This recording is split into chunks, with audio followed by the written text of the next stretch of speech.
Friends, subscribe, like, share and comment ಮಾಡಿ. ಈಗ ನಾನು ಮಜ್ಜಿಗೆ ಹುಳಿ ಮಾಡೋದಕ್ಕೆ ಒಂದು ಸೋರೆಕಾಯಿನ ತೊಗೊಂಡಿದ್ದೇನೆ. ಈ ಸೋರೆಕಾಯಿ ಹಾಕಿ ನಾನು ಹೆಚ್ಚಿಟ್ಕೊಂಡು ಹುಳಿ ಮಾಡೋದನ್ನು ತೋರಿಸ್ತೇನೆ.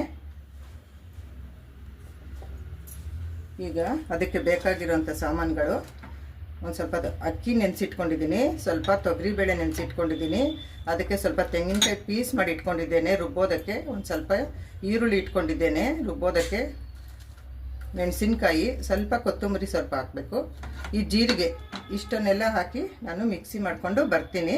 ಈಗ ಒಗ್ಗರಣೆಗೆ ಸ್ವಲ್ಪ ಸಾಸಿವೆ ಇಟ್ಕೊಂಡಿದ್ದೀನಿ ಮಜ್ಜಿಗೆ ಹುಳಿ ಮಾಡೋದಕ್ಕೆ, ಮತ್ತು ಇದು ಜೀರಿಗೆ ಹಾಕಬೇಕು, ಕರಿಬೇವು, ಒಂದೆರಡು ಒಣಮೆಣಸಿನ್ಕಾಯಿ ಹಾಕ್ತೀನಿ, ಈರುಳ್ಳಿ, ಮತ್ತು ಸ್ವಲ್ಪ ಸಾಂಬಾರಿಗೆ ಅರಿಶಿನದ ಪುಡಿ, ರುಚಿಗೆ ತಕ್ಕಷ್ಟು ಉಪ್ಪನ್ನು ಹಾಕ್ತೇನೆ. ಈಗ ನಾವು ಮಿಕ್ಸಿ ಮಾಡ್ಕೊಂಡು ಬರೋಣ. ಅದಕ್ಕೆ ನಾನು 1 ಲೀಟರು ಮಜ್ಜಿಗೆ ತೊಗೊಂಡಿದ್ದೇನೆ. ಹಚ್ಕೋಬೇಕು. ಇದು ಇದರೊಳಗಡೆ ಇರೋದು ಇಷ್ಟು ದಿಂಡನ್ನು ನಾವು ತೆಗಿಬೇಕಾಗತ್ತೆ. ಇದು ವೇಸ್ಟ್, ಇದು ಸಿಗೋದು ಇಷ್ಟೇ.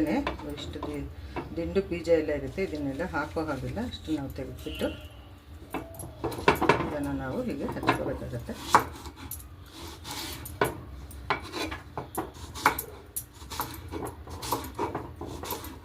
ಹಚ್ಕೋಬೇಕಾಗುತ್ತೆ.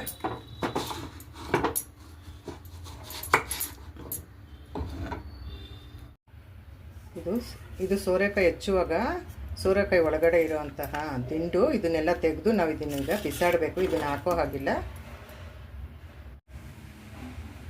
ಸೋರೆಕಾಯಿ ನಾನೀಗ ಹಚ್ಚಿದ್ನಲ್ಲ, ಅದು ಇಷ್ಟ ಆಗಿದೆ, ಒಂದು ಅರ್ಧ kg ಆಗಿದೆ. ಇದನ್ನೀಗ ನಾನು ಬೇಯಿಸ್ಕೊಂಬರ್ತೀನಿ ಸಾಂಬಾರಿಗೆ. ಈಗ ನಾನು ಮಜ್ಜಿಗೆ ಹುಳಿ ಮಾಡೋದಕ್ಕೆ ಪಾತ್ರೆ ಇಟ್ಟಿದ್ದೀನಿ. ಅದಕ್ಕೆ ಒಗ್ಗರಣೆಗೆ ಒಂದು 3 ಸ್ಪೂನು ಎಣ್ಣೆ ಹಾಕ್ಕೊಳ್ತೇನೆ.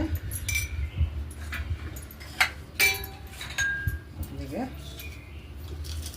ಅರ್ಧ ಸ್ಪೂನು ಸಾಸಿವೆ ಹಾಕ್ಕೊತೀನಿ, ಅರ್ಧ ಸ್ಪೂನು ಜೀರಿಗೆ ಹಾಕ್ಕೊತೀನಿ, 1 ಸ್ಪೂನು ಮೆಣಸು ಹಾಕ್ಕೊಬೇಕು. ಅದಕ್ಕೆ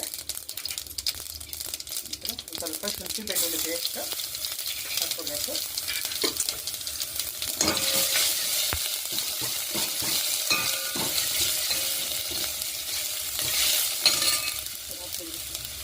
ಕರಿಬೇವು,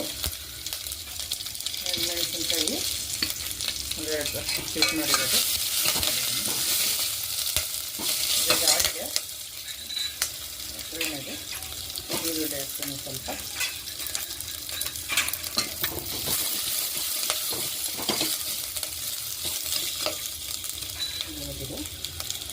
ಸ್ವಲ್ಪ ಕೊತ್ತಂಬರಿ ಸೊಪ್ಪು ಹಾಕಿದ್ದೇನೆ. ಇದಾಗಿದೆ. ಇದಕ್ಕೆ ನಾನು ಇಟ್ಕೊಂಬಂದಿದ್ದೆಲ್ಲ ಮಿಕ್ಸಿ ಮಾಡಿ ಅದು ಮಸಾಲೆ ಹಾಕ್ತಾಯಿದ್ದೀನಿ.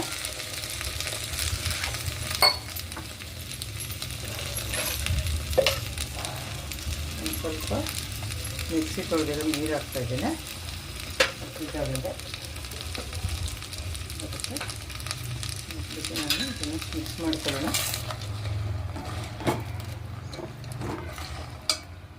ಈಗ ಮಜ್ಜಿಗೆ ಹಾಕಬೇಕು. 1 ಲೀಟ್ರ್ ಮಜ್ಜಿಗೆ ಇಟ್ಕೊಂಡಿದ್ನಲ್ಲ ಮಜ್ಜಿಗೆ ಹುಳಿಗೆ, ಅದನ್ನು ಹಾಕ್ತಾಯಿದ್ದೀನಿ ನಾನು.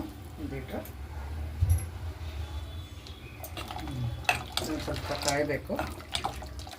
ಒಂದು 2 ನಿಮಿಷಕ್ಕಾದಮೇಲೆ ಬೇಯಿಸಿಟ್ಕೊಂಡಿರೋಂತಹ ತರಕಾರಿ ಹಾಕೋಣ. ಸೋರೆಕಾಯಿ. ಈಗ ಇದು ಸಾಂಬಾರು ಕುದೀತಾ ಇದೆ. ಇದು ಮಜ್ಜಿಗೆ ಹುಳಿದು. ಇದಕ್ಕೆ ನಾನು ಬೇಯಿಸಿಟ್ಕೊಂಡಿದ್ನಲ್ಲ ಸೋರೆಕಾಯಿ, ಅದನ್ನೆಲ್ಲ ಹಾಕ್ತಾಯಿದ್ದೀನಿ.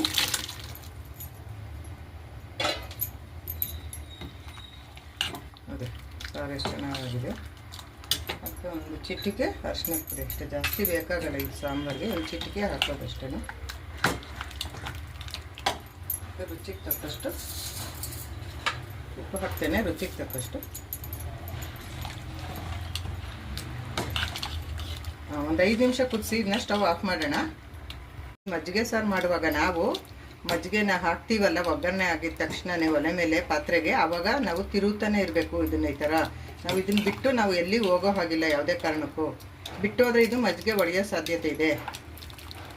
ಹಾಗಾಗಿ ನಾವು ಇದನ್ನು ಸೋರೆಕಾಯಿ ಹಾಕೋಕ್ಕೆ ಮೊದಲು ಚೆನ್ನಾಗಿ ತಿರುಗ್ತಾನೆ ಇರಬೇಕು ಈ ಥರ. ಆವಾಗ ಸಾರು ಒಡೆಯೋದಿಲ್ಲ, ಇಲ್ಲಾಂದರೆ ಒಡೆಯೋ ಚಾನ್ಸಸ್ ಇರುತ್ತೆ. ಚೆನ್ನಾಗಿ ಸ್ವಲ್ಪ ತಿರುಗಬೇಕು, ಅದು ಕುದಿ ಹತ್ತಬೇಕು. ಆಮೇಲೆ ಬೇಕಾದರೆ ಪರವಾಗಿಲ್ಲ, ಕುದಿ ಹತ್ತೋವರೆಗೂ ತಿರುಗಬೇಕು. ಸಾರು ಕುದೀತಾ ಇದೆ, ಈಗ ಇದಾಗಿದೆ. ಉಪ್ಪು ಹಾಕಿದ್ಮೇಲೆ ಕುದೀತಾ ಇದೆ, ಇದಾಗಿದೆ. ಇದಕ್ಕೆ ಒಂದು ಸ್ವಲ್ಪ ಲಾಸ್ಟಲ್ಲಿ ಕೊತ್ತಂಬರಿ ಸೊಪ್ಪನ್ನು ಹಾಕಿ ಸ್ಟವನ್ನು ಆಫ್ ಮಾಡ್ತೇನೆ. ಆಗಿದೆ. ಇದಕ್ಕೆ ನಾನು ಅನ್ನ ಮಾಡಿದ್ದೀನಿ. ಅನ್ನಕ್ಕೆ ಇದು ಚೆನ್ನಾಗಿರುತ್ತೆ ಅಂತ ಅದ್ರ ಮೇಲೆ ಒಂದು ಸ್ವಲ್ಪ ಅರ್ಧ ಸ್ಪೂನು ತುಪ್ಪ ಹಾಕ್ಕೊಂಡ್ಬಿಡೋಣ. ಹೇಗಿದೆ ಅಂತ ಟೇಸ್ಟ್ ಮಾಡಿ ನಾನು ಹೇಳ್ತೀನಿ.